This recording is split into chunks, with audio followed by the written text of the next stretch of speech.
Wato jama'a kun ga wannan bidiyo da na sa muku, sojojin Nijar a sojojin Sudan wato Gesh kenan, wayanda suke ta fafatawa da su da 'yan tawaye wanda suke samun ɗaurin gindin American da kuma ɗaurin gindin Dubai da kuma Qatar da dai sauran ƙasashen Larabawa. To kun san 'yan kwanakin nan sojojin Gesh suna masifar samun nasara, suna kwato garuruwan da wayannan 'yan tawayen suka karba a shekarun baya. To shine sun karɓi wani gari sun je gun wasu inda 'yan tawayen 'yan ta'addan 'yan tawayen suke zaune a wannan garin. Wallahi malam suka je suna duba inda suke a zaune, suka je suka shiga wani gida, wato asalin gidan akwai wajen kiwon kifi a wajen. Wallahi duk gurin da suka buɗe, wallahi gawaki ne sun fi 500 a ciki. Wato dam ne wanda da asalinsa ruwa ne a gurin. Kawai su kuma wannan 'yan tawayen lokacin da suke da dama suke kashe mutane a ciki, suke jerawa a ciki.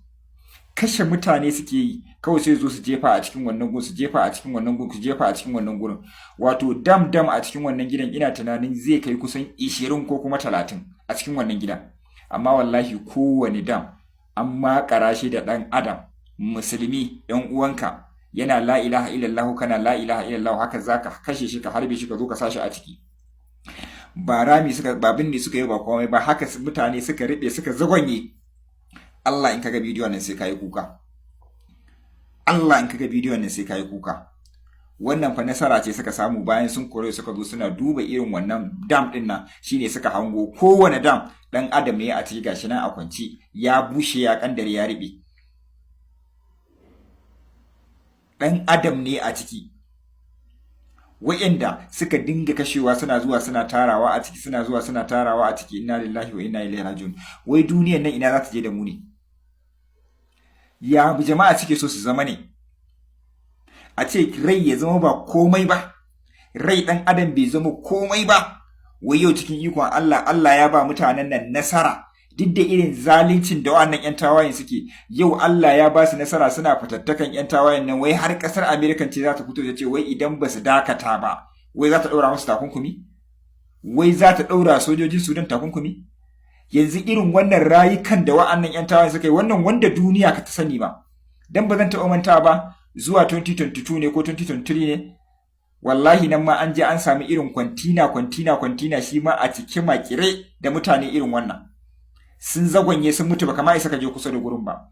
To yau gashi nan an zo an samu wasu, ina tunanin ma kaman hoda suka dinga zuba musu suna kandarewa. Haka in ka gani abin sai kai mamaki.